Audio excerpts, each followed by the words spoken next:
Isama nyo to sa itinerary nyo. Ang ganda. Oh, ang laki! Yes! Nadaanan namin. Tapos may Buddha rin dito. Detailed airport guide tayo from Bangkok, Thailand to Philippines. Guys, nakalagpas tayo ng immigration. Sumakses! Tara, balik na tayo ng Pinas. Let's go!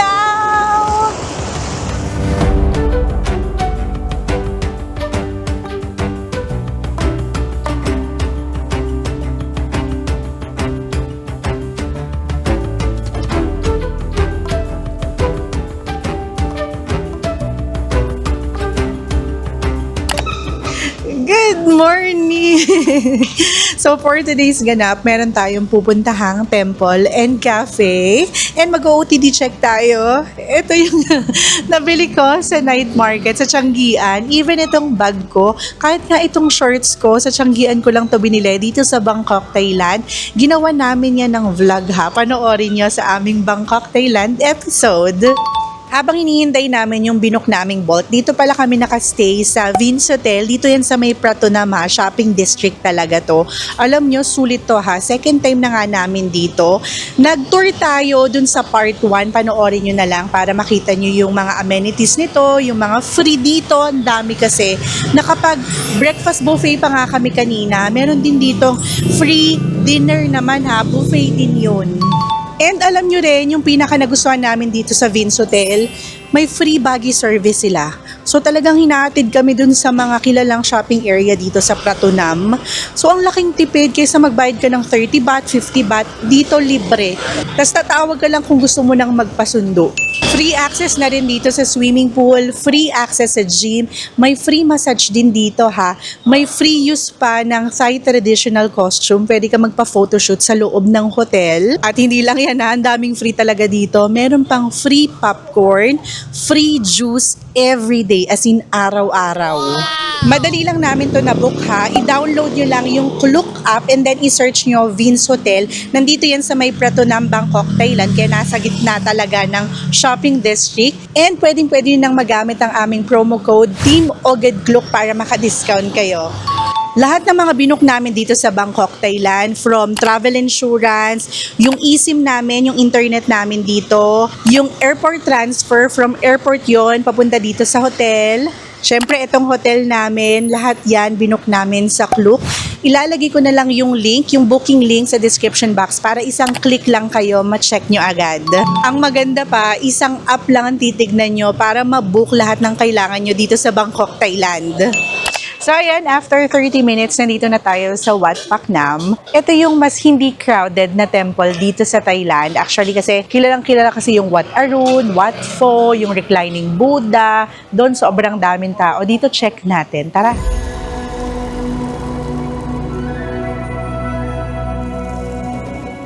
So by the way, nag-book pala kami ng Bolt dito. Nagbayad kami ng 300 baht. So parang 550 pesos yun. Kung tatlo kayo sa barkada or pamilya, i-divide nyo yun sa tatlo. So parang nasa 180 lang, 'di ba? Sulit na rin yun ha. Malamig pa, tas i-drop ka na mismo dito. Pero pwede rin naman kayong mag-commute. Hindi ko lang marirecommend kung may mga bata kayo or senior na kasama. Yung ganito, sulit na yun. Yan, konting lakad lang. Ito na. Okay, ang laki nga niya.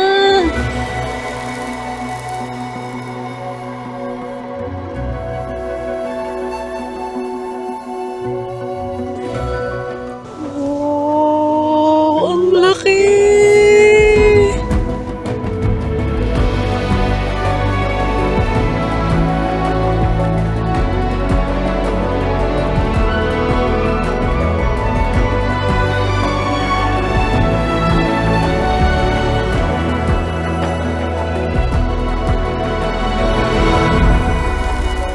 So ayan, nandito na tayo sa Wat Phaknam. Dito pa rin yan sa Bangkok, Thailand. So kung gusto nyo yung less crowded na temple dito sa Thailand, pwede nyo itong i-visit, lalo na kung nakapunta na kayo ng Wat Arun, Wat Pho, yung reclining Buddha. Doon kasi sobrang daming tao. So dito, tignan nyo, dito less crowd. Actually, nang dumating nga kami dito, as in walang katao-tao, kaya nakapag-video na kami ng solo. And tignan nyo yung Buddha, hindi na magkasya sa video namin sa sobrang laki. So, ganyan yan kalaki. Actually, no nasa Grab pa lang kami, kitang-kita na namin yan. So, time check, it's 9:18 a.m. Wala pa rin katao-tao dito. Dumating kami around 8:30 or kaya 8:45. Walang tao, na solo talaga namin dito. Pero syempre, iba pa rin kapag weekends, kaya agahan nyo na lang.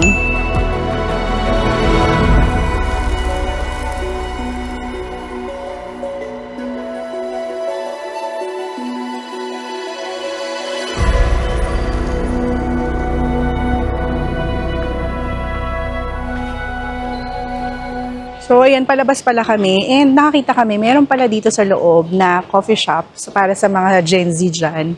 And ito, napaka-importanting malaman to ha. Lalo na kung may kasama kayong lalaki. May CR. Ang daming cubicle at nagamit na ni Daddy O. Time check, 10 a.m. na, and kita nyo naman, wala pa rin katao-tao dito. Na solo talaga natin, nakapag-picture-picture na kami, nakapag-video. Siyempre, nakapagdasal na rin tayo dito. And wala pala ditong entrance fee ha. Pero pwede kayong magbigay ng donation. Meron pa tayong pupuntahang isang cafe na maganda yung view, yung kitang-kita, etong temple. So tara na, lalakarin lang natin yan, malapit lang dito.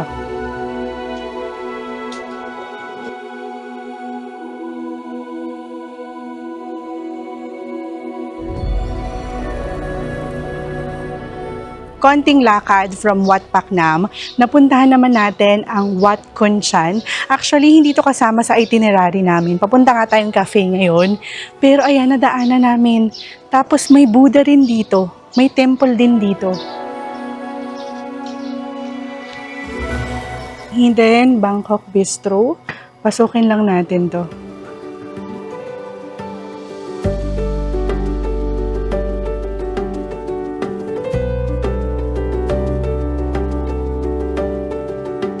Yung mga presyo ng kape nila dito nasa 90, 100, 110, 120 baht. Pwede na. Tapos, ang ganda pa ng view mo dito. Then, may cake din sila. 150 baht. Mag-try tayo niyan. Pero parang gusto kasi namin mag-mango sticky rice. Meron din dito sa tabi.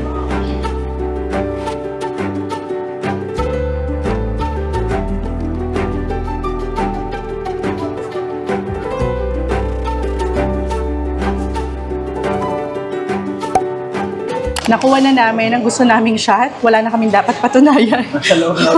Pumasok na kami dito sa loob kasi air condition dito. So, dinala na namin yung mga pagkain.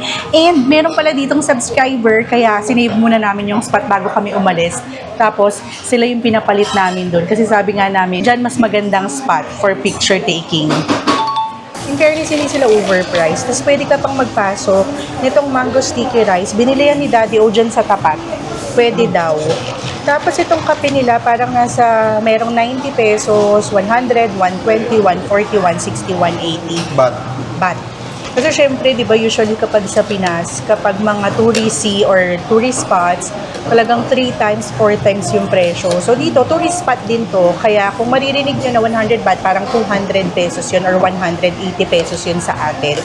Pwede na rin, parang Starbucks price, di ba?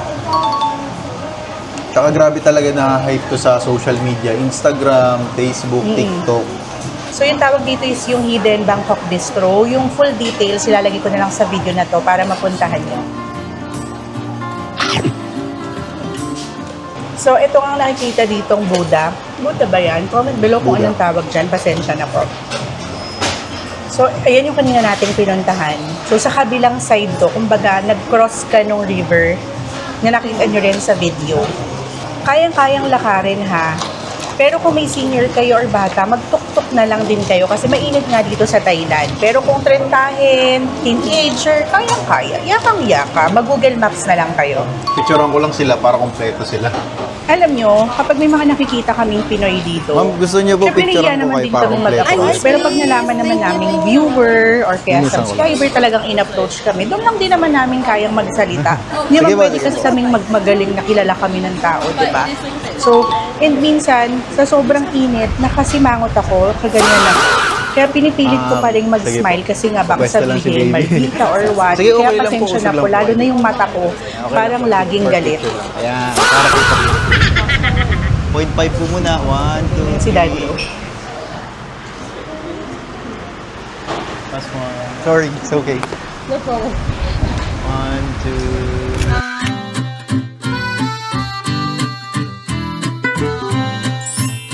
2. So guys, nakabalik na kami dito sa hotel. Pagkabababa namin ng Grab, sakto available tong free massage. Nagpa-free massage lang muna ako dito sa Venus Hotel yan ha. Again, free. Libre po yan. Kasama na sa binayaran mo rin talaga. Sarap. Again, sarap. Sagarin na rin natin. Kunin na natin dito yung welcome drink natin. Actually, welcome dapat yun nung first day pa lang natin. Pero ngayon pa lang natin i-claim. Good thing may stub naman to. Dito natin kukunin. Thank you, Kapungka. Alam niyo yung itinerary natin, parang pang-trentahin talaga. Pero sulit pa rin, 'di ba? Kumbaga nakakabalik ka sa hotel mo kung gusto mo munang mag-refresh, kung gusto mong humiga-higa muna, lalo na kung may anak ka, may senior kang kasama. Tapos, hindi ko masasabing tipid tips talaga ha. Hindi ko masasabi talaga nagtitipid tayo ng sobra-sobra kasi nagtataksi nga tayo dito. Pero sulit pa rin. Yes, worth it lahat ng mga galaw, worth it lahat ng mga perang nilalabas natin. Alam mo yun? Kasi for example, kung sa taxi, kung 3 naman kayo, mag-taxi na lang kayo or kaya Grab, Bolt. Kasi kung hahatiin nyo yun sa inyong barkada, pwedeng-pwede na, tapos malamig pa, alam mo yung makakaupo kayo, hindi sasakit yung balakang mo. Ang maganda pa dito sa binok naming hotel, nandito yan mismo sa Platinum. Kumbaga, yung mga kilala talaga, yung mga pinupuntahang night market, Platinum Mall, Tofu Skincare, nandito lang talaga, within the area. Tsaka center siya, paglabas mo ng lobby, sakaya na kaagad. Alam mo yun, hindi ka na mahihirapang maghanap ng sasakyan kasi may mga nakaabang na tuk-tuk, may mga nakaabang na taxi, may free buggy service. So, kumbaga talagang paglabas mo sa hotel mo, sakaya na kaagad, and then pupunta ka na lang sa gusto mong puntahan dito sa Bangkok, Thailand. O, cheers muna natin yan. Cheers! Gagawan pala namin ng episode tong Bangkok, Thailand namin ha.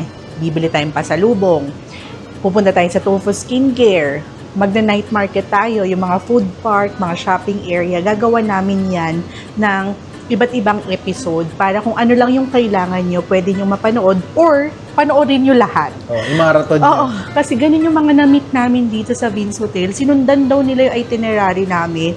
And ang hahappy nila. Yes. Ang sasaya nila. Parang kahit yung mga nakita natin ng mga kababayan natin na pauwi na, iba yung ngiti nila, iba yung saya nila, no? Doon ko masasabi na tama naman yung na-recommend namin. And the point nga, na pangalawang beses na namin dito sa Vince Hotel, nagbayad po kami ha. Ibig sabihin talagang satisfied tayo sa service. Kumbaga ito yung matatawag mong bakasyon grande. Hindi sayang ang leave mo, hindi sayang yung mga araw na pinunta mo dito. Talagang sulit. Tapos, nandito pala tayo sa 8th floor ha. Pakita ko lang sa inyo. So, time check, 11 a.m. Actually, magta-12 na rin pala. Ayan. Then, ito yung pool area. Wow! Ayan. Uy! Ito siya. Ang linis kasi masyado nung glass, hindi ko makita. So, ito yung pool area. Walang katao-tao, guys. Ayan, ang ganda ng view. Wow! Ayan pa. Then, sa tapat ng pool area, so dito may liguan. At nandito na rin, ayan pa yung pool. At nandito na rin yung gym. Tingnan natin kung may tao.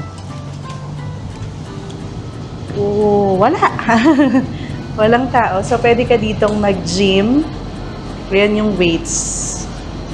So, free access na rin sa gym. Because of you. Wow! Ayan! Ito po, hello po! Vlog ba yun? Vlog ba yun? Opo, vlog po. Kasama. Ayan po, hi po tayo. Ayan po! direct Hi lang, ma'am! From Oklahoma. Wow! Barbie and Jet. Yes! And we're from Manila. And- because of what's your name again? Celine po, Mami O. Mami, because Pero of ma'am, Mami. tama naman po yung mga sinabi ko sa vlog. Naman. Tama naman, lahat naman doon, no? Kasi yung iba hindi naniniwala na may dinner daw. Totoo naman. May nagpamassage na po kayo. Hindi pa. Tsaka hindi pa kami sa costume. Pumunta ko sa Tofu At Skin. nga, Ay, ngayon po? Marami pong tao po Maganda sana umaga. Pero open pa. Pero open po yun hanggang madaling araw.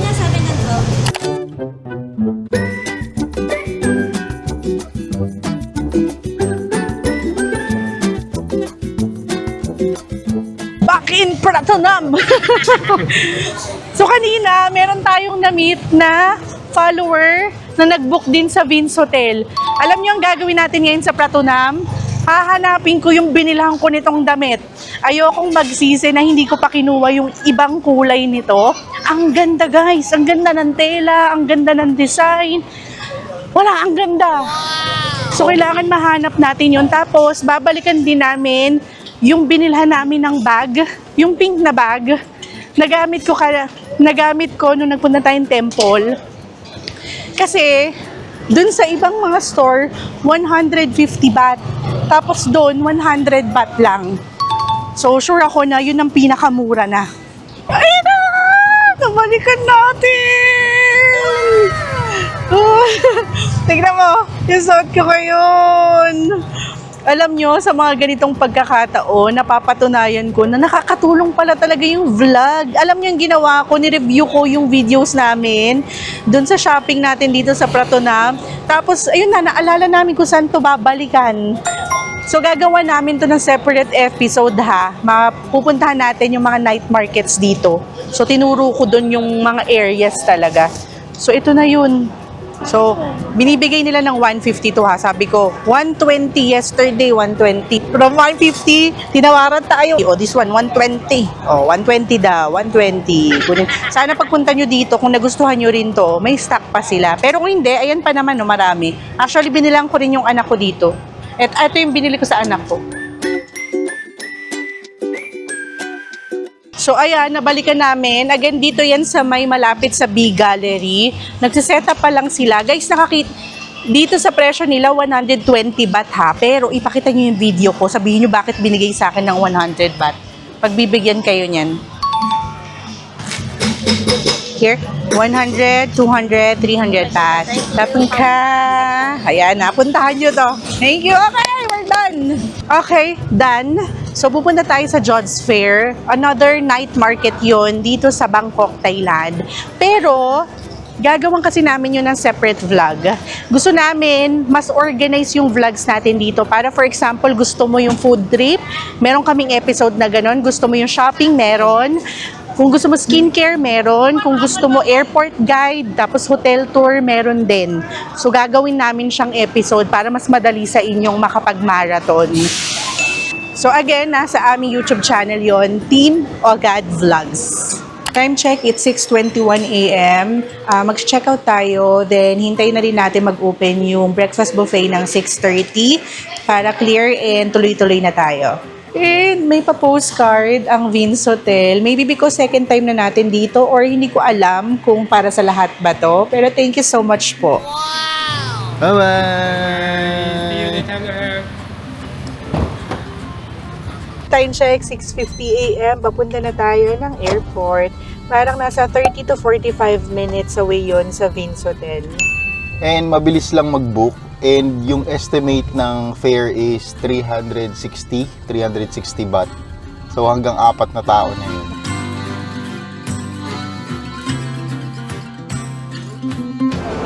Let's go! Let's go!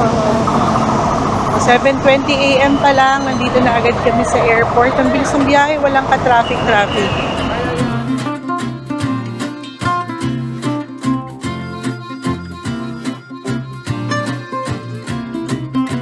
Hanap lang kayo ng ganitong board, tapos hanapin niyo yung flight details nyo. Cebu Pacific kami, tapos makikita nyo doon kung saan kayong counter. Ito yung flight natin, 5J930, self-check-in tayo, letter MN, hanapin natin yon. So, ganito yung self-service check-in nyo. Just make sure na nandito yung airline nyo, Cebu Pacific. So, magsascan lang kayo dito ng passport and kailangan nyo dyan yung booking details nyo. Nagsa-self-check-in na si Daddy O.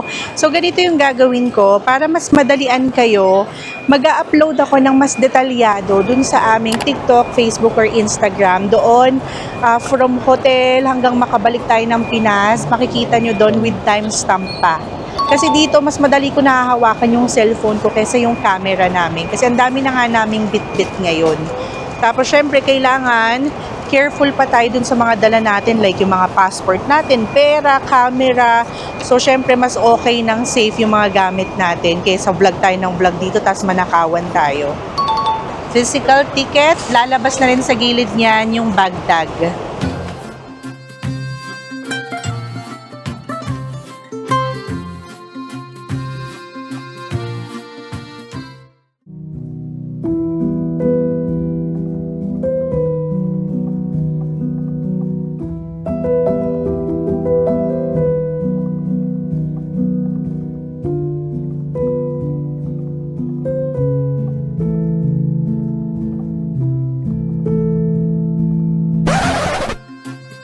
Mga 5 to 10 minutes lang naman yung security check. So, ayan, nakalagpas na agad tayo. Success!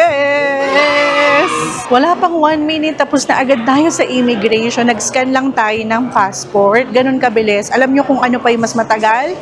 Pagsi-CR ni Daddy. Oh!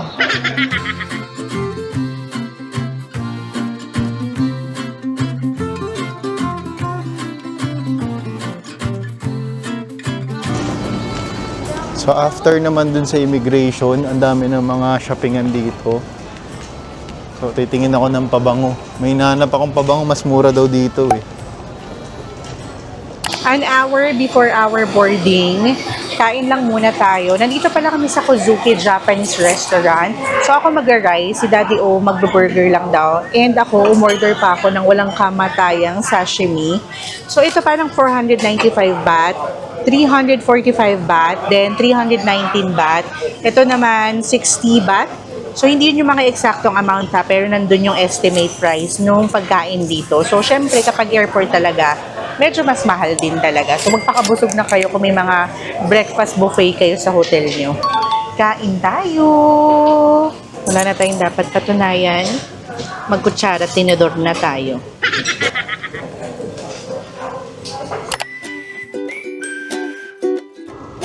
So ayan, nakakain na kami.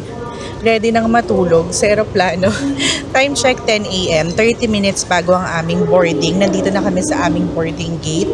Actually, madali namang libutin itong airport, no? Tsaka may mga instruction naman. So ngayon, pag-usapan natin yung mga requirements.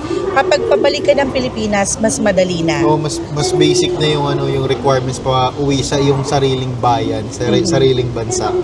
So ang kailangan mo lang syempre valid passport. So kailangan walang damage yung passport mo. Tapos dapat 6 months before expiry. So yun nga, walang physical damage, walang water damage, walang punit para safe ka makakauwi. And then e-travel. Kailangan natin ng e-travel. Accomplish e-travel. So, pwede nyo naman yung i-fill out dito. May wifi naman dito sa airport. So, napakadali lang. I-click nyo lang is arrival. Kung may di-declare kayo, so, ilagay nyo na lang doon. Pero kung wala, lahat ng iti-tick nyo doon or i-check nyo is no. Tapos, pipirmahan nyo and then magge-generate siya ng QR code. Yung e-travel, isa-send sa email nyo. So, screenshot nyo na lang yung e-travel. So, nung papunta tayo dito sa Bangkok, Thailand, di ba, nagkaroon tayo ng Thailand Digital Arrival Card. So, yung TDAC. Pero ngayon, pabalik na tayo ng Pinas, wala na pong ganon. E-travel na lang at syempre, kailangan dala-dala nyo ang inyong passport. And kung nakita nyo rin kanina, talagang tinimbang even yung mga hand carries natin. So make sure nyo na hindi kayo lumagpas ng 7 kilos for hand carry and then for check-in naman is 20 kilos. Meron kaming i-upload sa TikTok yung portable na digital weighing scale namin ni Daddy O. Dala-dala namin yun, domestic man or international yung travel namin. Kasi sa ganung way, nakakapagtimbang ka na sa hotel pa lang. May mga nakita kami kanina doon, nagbubuklat sila ng mga luggage nila, tapos naglilipat sila ng gamit. Ang hassle no, na lalo na kung naghahabol ka ng flight mo, delayed na, magbabayad ka pang excess, sobrang hassle. So very important talaga yun, yung titimbangin mo yung baggage mo or yung luggage mo. And then speaking of luggage, may marirecommend din si Mami O na luggage. So ito, pasado talaga siya, domestic man or international. So i-upload na lang namin sa TikTok. Sobrang ganda ng luggage na yun kasi ang daming features. And madali lang niyan dalhin kahit saan kayong bansa or lugar magpunta. Kasi ngayon din pala, nagkakaproblema. dun sa mga sizes ng luggage. Meron kasing nag-trending ngayon na hand carry luggage before na pumapasa pero ngayon hino-hold na. So baka yun yung mabili nyo. Actually, ganun yung gamit namin pag nagtatrabaho kami. Pero locally lang namin gamit-gamit yun. Ngayon kasi, akala nung iba dahil nga napapakita sa ibang mga vlogs, pwede. Ganun yung mga binili nila. Ang nangyari, na-hold, pinaiwan yung luggage, sayang. So, for your peace of mind, doon na lang tayo sa safe side. Doon tayo sa nasubukan na ng iba, which is yung nasubukan namin, mapa-domestic man or international. Nakatatlong bansa na yon yung luggage na yon and recommended talaga. And ito, i-take note nyo. For example, ang flight nyo 11 a.m., hindi po dapat 11 a.m. nandito kayo. Dapat po yan 4 hours before your flight, nandito na kayo sa airport kasi may mga process pa yan. And then, dapat nasa boarding gate kayo. Hindi rin 11 a.m. Dapat po at least 30 minutes bago ang inyong flight, nandito na kayo sa inyong boarding gate. Actually, sinasabi yan ng crew. Binibilugan pa yan sa ticket nyo kung anong oras dapat kayo nasa boarding gate. Kami nakalagay doon, 10:30 dapat nandito na kasi 11:15 lilipad na yung aeroplano. Hindi ka na i-allow doon pumasok kahit humabol ka. And alam ko naman maraming aware na dito. So ang susundin nyo is yung local time or yung time dun sa country. So for example sa amin, ang lipad namin is 11:15. Ang susundin nyo pa rin is 11:15 dito sa Bangkok.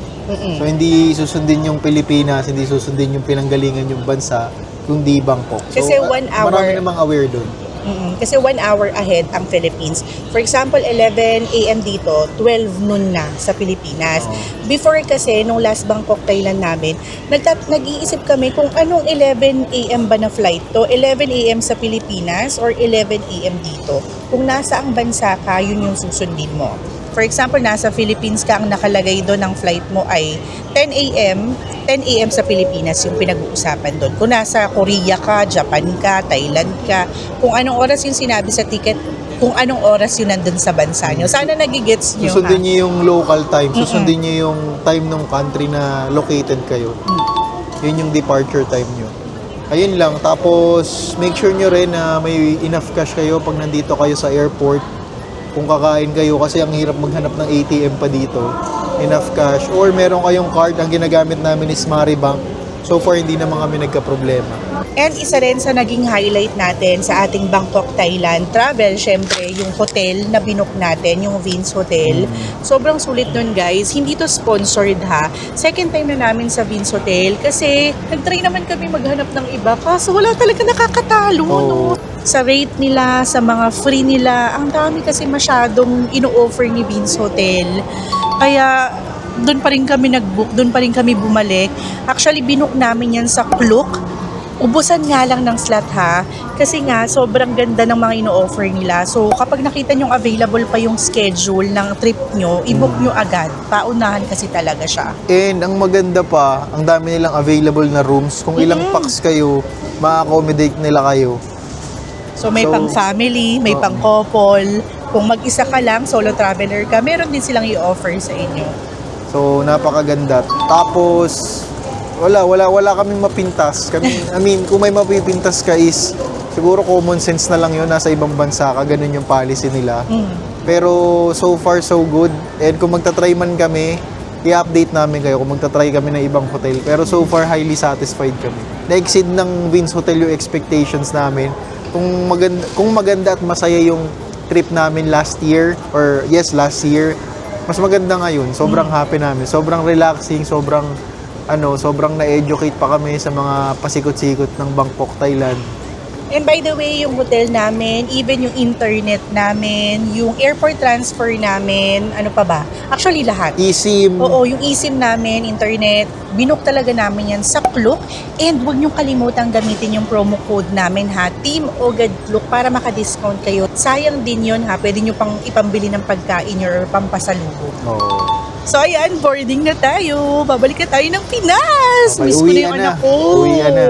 Baka sa susunod na balik natin dito, kasama na natin si Brian. Nung first Thailand naman natin, kasama natin siya. Oo. So ngayon, kailangan lang namin mag-vlog at i-update kayo dun sa mga shoppingan. Pero napapaisip ako, ano kayang next na napupuntahan natin, no?